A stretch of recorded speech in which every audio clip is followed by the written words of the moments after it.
ফিলিস্তিনিদের পাশে দাঁড়াতে বিশ্ববাসীকে আহ্বান জানিয়েছেন নিরাপদ সড়ক ছাইয়ের প্রতিষ্ঠাতা ও চেয়ারম্যান ইলিয়াস কাঞ্চন। তিনি বলেন, গাজায় যেভাবে নারী শিশুদের হত্যা করা হচ্ছে সেটা অমানবিক, কোনোভাবেই গ্রহণযোগ্য নয়। বৃহস্পতিবার সকালে ফিলিস্তিনের গাজায় ইসরায়েলের গণহত্যার প্রতিবাদে রাজধানীর সেগুন বাগিচা থেকে জাতীয় প্রেস ক্লাব পর্যন্ত বিক্ষোভ মিছিল আয়োজন করে নিরাপদ সড়ক চাই। এতে অংশ নিয়ে দ্রুত গাজায় নৃশংসতা ও শিশু হত্যা বন্ধের দাবি জানান ইলিয়াস কাঞ্চন।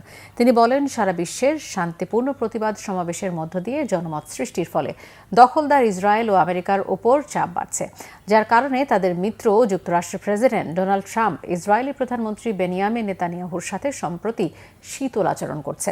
তিনি বলেন, ফিলিস্তিনের গাজা ও রাফা প্রসঙ্গে মুসলিম বিশ্বের নীরব বা বক্তব্য নির্ভর ভূমিকা অত্যন্ত হতাশাজনক। রাষ্ট্র গঠনের যে পরিকল্পনা সেখানে করা হয়েছিল সেটাকে ইসরায়েল মেনে নিতে হবে। মেনে নিয়ে হামাস এবং আমাদের যে ফিলিস্তিনিরা আছে তাদেরকে তাদের অধিকার তাদেরকে দিতে হবে।